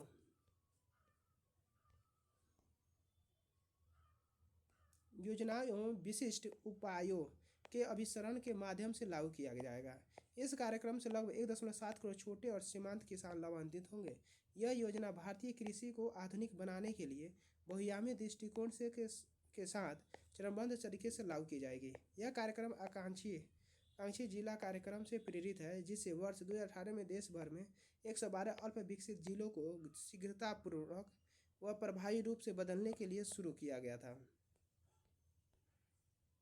अब देखते हैं पीएम धन धान्य कृषि योजना के प्रमुख उद्योग। यह योजना बाजार तक पहुंच बढ़ाकर और विविध फसल पैटर्न को बढ़ावा देकर किसानों के लिए बेहतर मूल्य प्राप्ति का समर्थन करता है। यह पहल उत्पादकता को बढ़ावा देने के लिए जलवायु विशिष्ट खेती, दल दक्षता और सटीक कृषि को अपनाने के लिए प्रेरित करेगी। यह योजना आधुनिक उपकरण, गुणवत्ता वाले बीज और उन्नत कृषि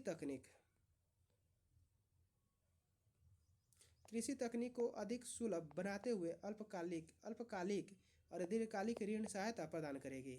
यह पहल पंचायत और ब्लॉक स्तरों पर कुशल भंडारण, गोदाम और रसद प्रदान करके फसल के बाद नुकसान को कम करेगी।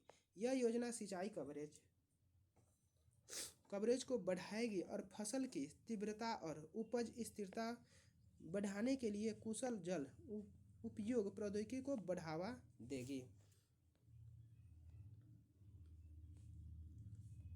अब यह योजना उत्पादन को अनुकूलित करने के लिए नवीन कृषि उपकरणों को बढ़ावा देगी। दलहन आत्मनिर्भरता मिशन। 1 फरवरी 2025 को केंद्रीय बजट 2025-26 में वित्त मंत्री निर्मला सीतारमण ने दालों के उत्पादन को बढ़ावा देने के लिए दलहन आत्मनिर्भरता मिशन की घोषणा की है। अब है मुख्य बिंदु के बारे में। इसका उद्देश्य भारत में दालों के उत्पादन एवं आत्मनिर्भरता को बढ़ावा देना है, जिसकी समयावधि 6 वर्ष है। तथा इसके लिए 1000 करोड़ रुपए आवंटित किए गए हैं। अब इसका लक्ष्य वर्ष 2019 तक देश में दालों की मांग को पूरा करने के लिए आयात पर भारत की निर्भरता को समाप्त करना है। यह मिशन व्यापक रूप से उपभोग वाली 3 प्रमुख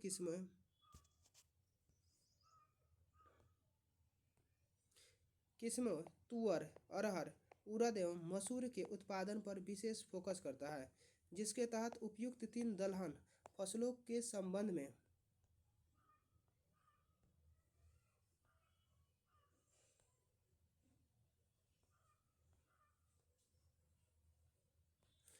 न्यूनतम समर्थन मूल्य MSP की आधारित खरीद और कटाई के बाद भंडारण समाधान प्रदान किया जाएगा।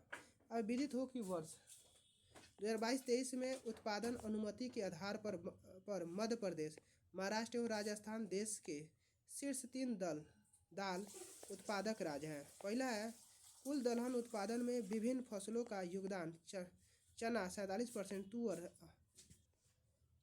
उड़द और मूंग है। भारत के परमाणु ऊर्जा मिशन।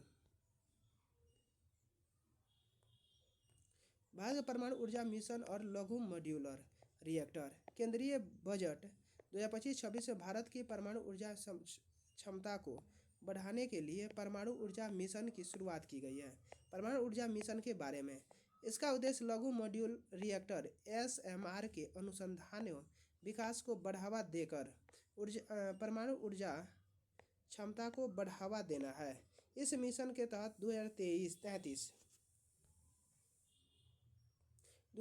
तक कम से कम 5 स्वदेशी रूप से विकसित लघु मॉड्यूल रिएक्टरों को लागू किया जाएगा। अब इसके लिए केंद्रीय बजट 2025-26 में 20,000 करोड़ रुपए के आवंटित किए गए हैं। इस मिशन के तहत परमाणु ऊर्जा संयंत्रों के निर्माण और संचालन में निजी क्षेत्र की भागीदारी को बढ़ावा देने के लिए परमाणु ऊर्जा अधिनियम 1962 परमाणु क्षति के लिए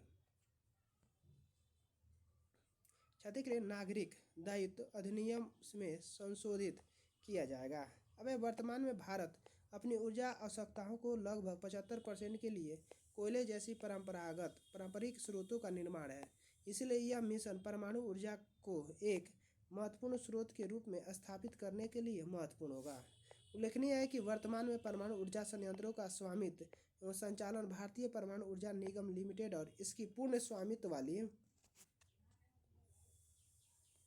स्वामित्व वाली सहायता कंपनी भारतीय नाविक विद्युत निगम के पास है। भारत की वर्तमान परमाणु ऊर्जा क्षमता। भारत की परमाणु ऊर्जा की मौजूदा क्षमता 8 गीगावाट यानी 7,448 मेगावाट से भी कम है, जिसमें 23 परमाणु रिएक्टर शामिल हैं।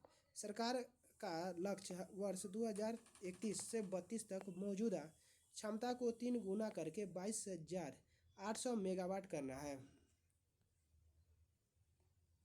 विदित हो कि भारत की परमाणु ऊर्जा क्षमता अमेरिका, चीन एवं फ्रांस जैसी अन्य प्रमुख देशों की तुलना में काफ़ी कम है। इसका मुख्य कारण परमाणु ऊर्जा संयंत्र स्थापित करने की अत्यधिक उच्च लागत है, जो भूमि अधिग्रहण की जटिलताओं, पर्यावरण लॉबिंग एवं अन्य बाधाओं के कारण अधिक बढ़ जाती है।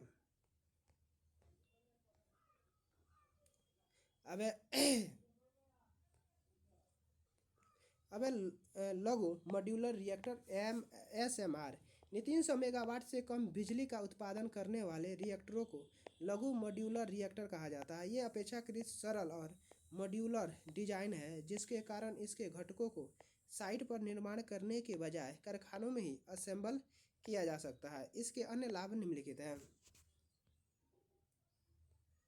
पारंपरिक रिएक्टरों की तुलना में आकार में बहुत छोटे, लागत प्रभावी, कारखानों में निर्माण, कम स्थान घेरना, लचीला परिचालन।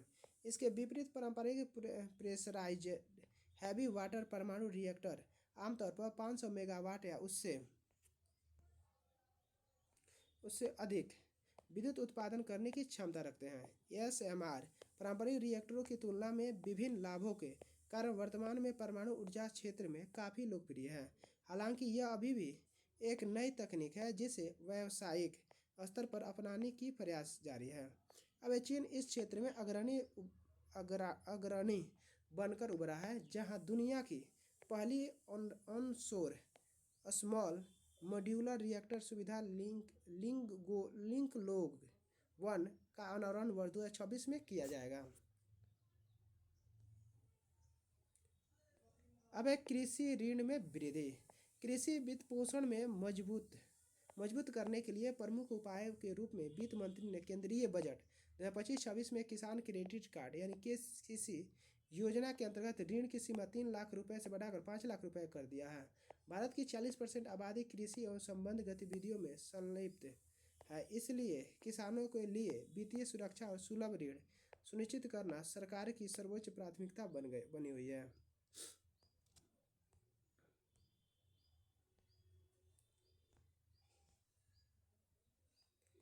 अब भारत में मखाने की कुल कृषि लगभग 35,000 हेक्टेयर क्षेत्रफल में होती है, जिसमें सर्वाधिक क्षेत्रफल बिहार में लगभग 15,000 हेक्टेयर है। अन्य राज्य जैसे पश्चिम बंगाल, मणिपुर, त्रिपुरा, असम, जम्मू कश्मीर, उड़ीसा, राजस्थान और मध्य प्रदेश, उत्तर प्रदेश है।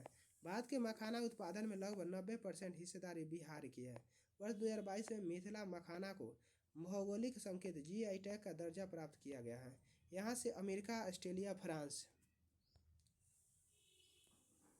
फ्रांस, जापान, इंग्लैंड आदि देश से मखाना निर्यात होता है। मखाना बोर्ड स्थापना की आवश्यकता। निम्न उत्पादकता, प्रसंस्करण और संरचना का अभाव, निर्यात संबंधी बाधाएं, संगठित विपणन श्रृंखला की अनुपस्थिति। अब किसानों में जागरूकता की कमी, घरेलू व अंतर्राष्ट्रीय बाजारों में बढ़ती मांग का लाभ उठाने में असमर्थता, अत्यंत कठिन एवं श्रम गहन प्रक्रिया से समग्र इनपुट लागत में वृद्धि होना है। मखाना बोर्ड की स्थापना के लाभ। बिहार सहित पूरे देश में मखाना उद्योग में विकास में बढ़ोतरी होगी। मखाना उत्पादन एवं विपणन में वृद्धि। मखाना उत्पादन एवं संवर्धन में योगदान के लिए मखाना कृषकों को प्रशिक्षण। मखाना उत्पादों को अंतर्राष्ट्रीय स्तर पर बढ़ावा मिलेगा। युवाओं को कौशल प्रशिक्षण एवं रोजगार के अवसर मिलेंगे। मखाना से जुड़े उत्पादों की मांगों में और जनता तक पहुंच में वृद्धि होगी। अब है बिहार में मखाना उद्योग। बिहार में विभिन्न जिलों जैसे मधुबनी, दरभंगा, पूर्णिया, कटिहार, सहरसा, मधेपुरा, सुपौल, अररिया, सीतामढ़ी एवं किशनगंज में मखाना की कृषि बड़े पैमाने पर की जाती है।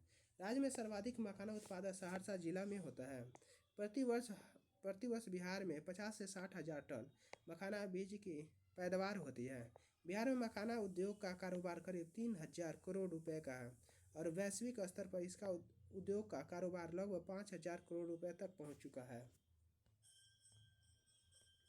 बिहार के लगभग 25,000 किसान मखाना की खेती से जुड़े हैं।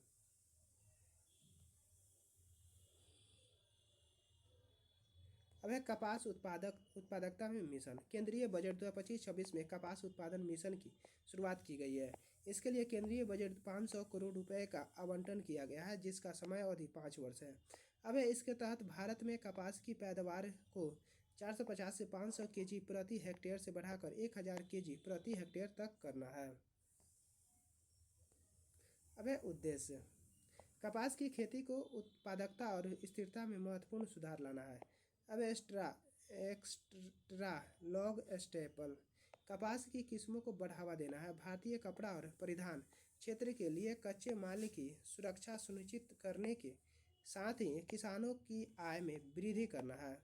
अब नोट, वर्तमान में भारत में कपास की प्रति एकड़ उपज अन्य देशों की तुलना में काफ़ी कम है। ऐसे में कपास उत्पादकता मिशन के शुभारंभ से भारत को इस संबंध में सुधार करने और ELS कपास जैसी प्रीमियर किस्मों की उगाने में मदद मिलेगी। दलहन में आत्मनिर्भरता मिशन। केंद्रीय बजट 2025-26 में वित्त मंत्री ने दलहन में 6 वर्ष के आत्मनिर्भरता मिशन की शुरुआत को घोषणा की है, जिसके अंतर्गत बजट में 1,000 करोड़ रुपए आवंटित किया गया है। दलहन में आत्मनिर्भर मिशन के बारे में देखते हैं। बजट आवंटन 1,000 करोड़ रुपए। उद्देश्य उत्पादन को बढ़ावा देने और दालों को आत्मनिर्भरता प्राप्त करने में सहायता करना, जिससे तूर, अरहर, पिजन, उड़द, काला चना और मसूर, लाल मसूर और विशेष ध्यान दिया जाएगा। यह न्यूनतम समर्थन मूल्य MSP आधारित खरीद और कटाई के बाद भंडारण समाधान प्रदान करेगी। भारत का लक्ष्य। भारत ने 2029 तक देश की दालों की मांगों को पूरा करने के लिए आयात पर भारत की निर्भरता को समाप्त करने का लक्ष्य रखा है। विदित हो कि हाल ही में केंद्रीय गृह मंत्री अमित शाह ने एक लक्ष्य घोषित किया कि भारत 2028-29 तक दालों का आयात बंद कर देगा। दालों की आयात 2023-24 में आयात वर्ष 84% बढ़कर 4.65 मिलियन टन हो गया है, जो 6 वर्षों में सबसे अधिक है। अब मूल्यों की संदर्भ में आयात पर देश का व्यय 93% से बढ़कर $3.75 बिलियन हो गया है। अब भारत मुख्य रूप से कनाडा, ऑस्ट्रेलिया और म्यांमार, मोजाम्बिक,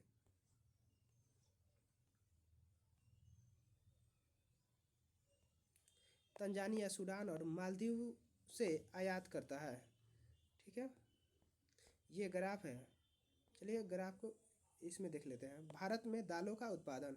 भारत दुनिया में दालों का सबसे बड़ा उत्पादक, वैश्विक उत्पादन का 25% उपभोक्ता, विश्व उपभोक्ता का 27% और आयात का 14% है। खाद्यों के अंतर्गत आने वाले कुल क्षेत्रफल में दालों का योगदान लगभग 23% है और देश में कुल खाद्यान्न उत्पादों में इनका योगदान लगभग 9 से 10% है। विदित हो कि रबी दालों के योगदान कुल उत्पादों में 60% से अधिक है। अब चना सबसे प्रमुख दाल है, जिसकी कुल उत्पादन में लगभग 40% हिस्सेदारी है। इसके बाद तुअर, अरहर 15 से 20% और उड़द, काली मटर और मूंग लगभग 8 से 10% है। मध्य प्रदेश, महाराष्ट्र और राजस्थान देश की शीर्ष 3 दालों उत्पादक राज्य हैं। भारत में दालों के उत्पादन में चुनौती।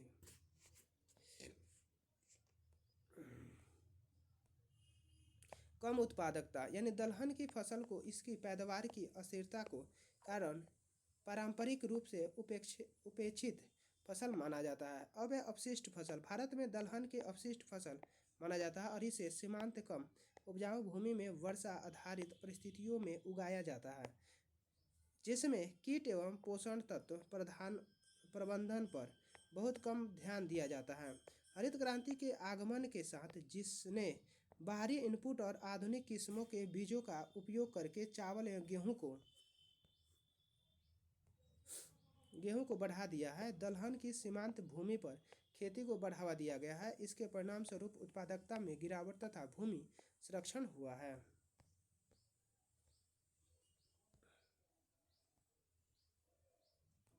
अब तकनीकी प्रगति का अभाव। दलहन की किसी भी फसल में कोई तकनीकी फसल नहीं मिलती है। कम लाभकारी यानी किसान दलहन को गेहूं और चावल जैसी अन्य फसलों की तुलना में कम लागत लाभ अनुपात वाला मानते हैं। कटाई के बाद होने वाली हानि। भंडारण के दौरान अत्यधिक नमी और संग्रहित अनाज कीटों विशेष रूप से दाल बीटल के हमले के कारण कटाई के पश्चात होने वाली हानि होती है। अब उत्पादन बढ़ाने के लिए सरकार द्वारा उठाए गए कदम।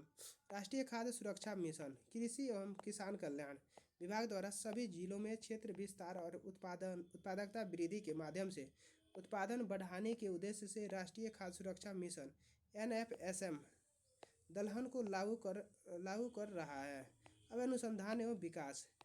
अब भारतीय कृषि अनुसंधान परिषद ICAR इन फसलों पर बुनियादी और रणनीति अनुसंधान कर रही है तथा स्थान विशिष्ट उच्च उपज देने वाली किस्मों के विकास के लिए राज्य कृषि विश्वविद्यालय के सहयोग से अनुप्रयुक्त अनुसंधान कर रही है। अब PM आशा यानी सरकार ने किसानों के अनुसूचित तिलहन दलहन और खोपरा की उपज के लिए न्यूनतम समर्थन मूल्य MSP सुनिश्चित करने के लिए मूल्य संवर्धन योजना PSS मूल्य कमी भुगतान योजना PDSP PDPS और निजी खरीद स्टॉकिक्स योजना PPSS को शामिल करते हुए एक व्यापक योजना PM आशा को लागू करती है। अब तिलहन दलहन पाम ऑयल और मक्का आइसोपॉम की एकीकृत योजना 14 प्रमुख दलहन उत्पादक राज्यों में प्रारंभ की गई है। अब राष्ट्रीय कृषि विकास योजना प्रारंभ की गई जिसके अंतर्गत राज्य दलहन विकास कार्यक्रम प्रारंभ कर सकते हैं। अब ज्ञान भारतम मिशन, केंद्रीय बजट 2025-26 में भारत के प्राचीन ज्ञान को सुरक्षित करने के उद्देश्य से ज्ञान भारतम मिशन की शुरुआत की गई। यह एक केंद्रीय क्षेत्र की योजना है जिसका उद्देश्य शैक्षणिक संस्थानों, संग्रहालयों, पुस्तकालय और निजी संग्रहालयों के पास मौजूद भारत की पांडुलिपियों विरासत का सर्वेक्षण, दस्तावेजीकरण और संरक्षण करना और इसके तहत 1 करोड़ से ज़्यादा पांडुलिपियों को कवर किया जाता है। अब ज्ञान भारतम मिशन के लिए केंद्रीय बजट 2025-26 में 60 करोड़ रुपए का आवंटन किया गया है। विदित हो कि इस मिशन को राष्ट्रीय पांडुलिपि मिशन के साथ समायोजित किया जाएगा जिसके तहत भारतीय ज्ञान प्रणालियों IKS की एक राष्ट्रीय डिजिटल भंडारण की स्थापना की जाएगी।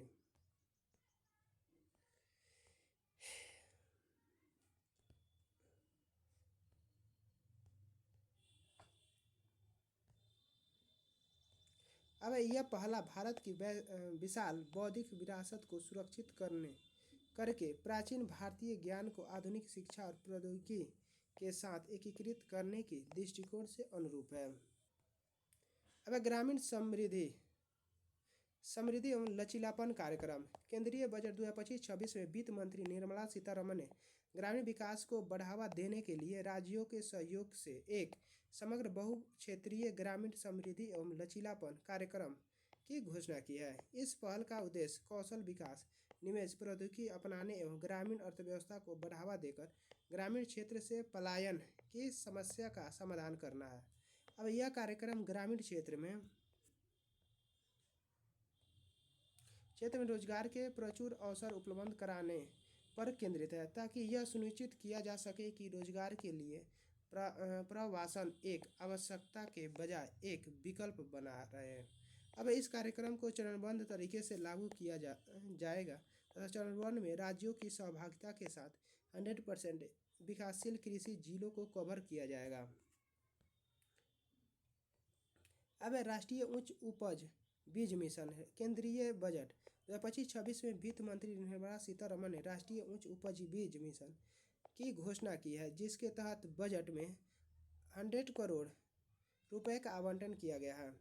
इस मिशन का प्रमुख लक्ष्य भारत की खाद्य सुरक्षा को बढ़ावा देना तथा साथ ही पारंपरिक फसलों की सुरक्षा करना, बीज संप्रभुता को बढ़ावा देना और जैव विविधता की रक्षा करना है। अब उद्देश्य देख लेते हैं। उद्देश्य क्या है? उद्देश्य यानी अनुसंधान को बढ़ावा देना। इस मिशन का उद्देश्य नए उच्च उपज वाले बीजों पर अनुसंधान को बढ़ावा देकर बीजों को विभिन्न किस्में विकसित करना है। प्रतिरोध क्षमता में सुधार। इसमें ऐसे बीजों को निर्माण पर ध्यान दिया जाएगा जो कीटों एवं जलवायु का प्रतिरोध कर सके तथा यह सुनिश्चित किया जाए कि पर्यावरणीय परिस्थितियों बदलने पर भी उसे उत्पादक बने रहेंगे। अब व्यावसायिक उपलब्धता। इसका लक्ष्य इन बीजों के किसानों के लिए आसानी से सुलभ बनाना है तथा इन्हें इन किस्मों की अपनाने के लिए प्रोत्साहित करना है। भारतीय भाषा पुरस्कार योजना, ठीक है। अब 1 फरवरी 2025 केंद्रीय वित्त मंत्री निर्मला सीतारमण ने केंद्रीय बजट 2025-26 को पेश करते हुए भारतीय भाषा पुरस्कार योजना की घोषणा की है। अब है मुख्य बिंदु। इस योजना के तहत भारतीय भाषाओं में स्कूली और उच्च शिक्षा के छात्रों के लिए डिजिटल पुस्तकें उपलब्ध कराई जाएगी। इस उद्देश्य छात्रों की उनके विषयों को उनकी भाषाओं में समझने में मदद करना है। यह योजना सरकार की नई शिक्षा नीति या नीति 2020 के अनुरूप है और यह शिक्षा को अधिक सुलभ बनाएगी। केंद्रीय बजट 2025-26 में स्वास्थ्य संबंधी पहल। केंद्रीय बजट 2025-26 में स्वास्थ्य और परिवार कल्याण मंत्रालयों के लिए लगभग 1 लाख करोड़ रुपए आवंटित किए जाएंगे। वित्त वर्ष 2025-26 में बजट के स्वास्थ्य का हिस्सा वित्त वर्ष 2024-25 के 1.9% से मामूली रूप से बढ़कर 1.97% हो गया है, लेकिन समग्र स्वास्थ्य आवंटन बजट के 2% से कम रहा है। अब आर्थिक समीक्षा। इसे 2024-25 और केंद्रीय बजट 2025-26 में देश के स्वास्थ्य को बढ़ावा देने के लिए कई उपायों की सिफारिश की गई और घोषणा की गई। कई घोषणाओं में से प्रमुख घोषणा डे केयर कैंसर सेंटर की स्थापना है। विदित हो कि राष्ट्रीय स्वास्थ्य नीति 2017 में सिफारिश की गई कि स्वास्थ्य व्यय को सकल घरेलू उत्पादों को 1.15% यानी 2017 से बढ़कर 2015 तक सकल घरेलू उत्पादों को 2.5% किया जाएगा। स्वास्थ्य को बढ़ावा देने के लिए सुझाए गए उपाय। यूपीएफ पर कर लगाना, यानी आर्थिक समीक्षा 2024-25 ने मोटापे, मधुमेह, हृदय रोग और कैंसर से साथ संबंध का हवाला देते हुए उनकी खपत को रोकने के लिए अल्ट्रा प्रोसेस्ड खाद्य पदार्थों यूपीएफ पर स्वास्थ्य कर का प्रस्ताव किया है। यूपीएफ की अधिक खपत भारत के विश्व में मधुमेह केंद्र बनाने का मुख्य कारण है, जहाँ 101 मिलियन से अधिक लोग इससे प्रभावित हैं।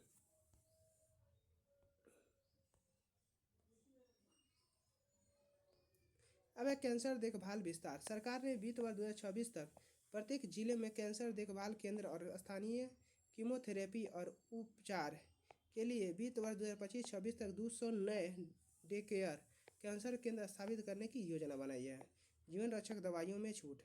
बजट में 36 जीवन रक्षक दवाइयों को सीमा शुल्क BCD से छूट दी गई है, जिससे लागत कम हो जाएगी, जबकि फार्मा कंपनियों द्वारा चलाए जा रहे रोगी सहायता कार्यक्रम PAP शुल्क मुक्त दवाइयाँ उपलब्ध कराना जारी रखेंगे। स्वास्थ्य अवसंरचना और जनशक्ति। स्वास्थ्य सुविधाओं में विस्तार किए जाने और वैश्विक स्वास्थ्य देखभाल आवश्यकताओं की पूर्ति करने हेतु वार्षिक रूप से 3 लाख स्वास्थ्य पेशेवर को प्रशिक्षण करने हेतु 5 कौशल केंद्र स्थापित किए जाने के उद्देश्य से केंद्रीय बजट में प्रधानमंत्री आयुष्मान भारत स्वास्थ्य अवसंरचना मिशन पीएम अभीम भीम के लिए 4200 करोड़ रुपए आवंटित किए गए हैं। महिला एवं बाल स्वास्थ्य देखभाल, महिला एवं बाल स्वास्थ्य देखभाल के बारे में जानते हैं। बाल पोषण और टीकाकरण हेतु वित्त पोषण वृद्धि के साथ प्रधानमंत्री मातृ योजना के अंतर्गत मातृ स्वास्थ्य कार्यक्रम में विस्तार किया जाएगा। अधिक आंगनबाड़ी केंद्र को डिजिटल ट्रैकिंग प्रणाली से उन्नत किया जाएगा। अब मानसिक स्वास्थ्य और टेलीमेडिसिन समग्र भारत में मानसिक स्वास्थ्य सेवाओं का विस्तार किए जाने के उद्देश्य से राष्ट्रीय टेली मानसिक स्वास्थ्य कार्यक्रम हेतु निधि का आवंटन किया गया है। अब चिकित्सा पर्यटन, सरकार भारत के चिकित्सा पर्यटन बाजार को बढ़ावा देने के उद्देश्य से चिकित्सा पर्यटन के लिए वीजा प्रक्रियाओं का सरलीकरण करने की योजना बना रही है। वर्ष 2024 में भारत के चिकित्सा पर्यटन बाजार का मूल्य 7.56-10.4 बिलियन अमेरिकी डॉलर था। चिकित्सा पर्यटन को बढ़ावा देने के लिए वर्ष 2023 में हिल या इंडिया पहल शुरू की गई थी। ठीक है, यहाँ पे हमारा ये चैप्टर समाप्त होता है। अगला चैप्टर जो है हम लोग देखेंगे विज्ञान एवं प्रौद्योगिकी एवं अंतरिक्ष। ठीक है, thank you for watching. Like share and subscribe please.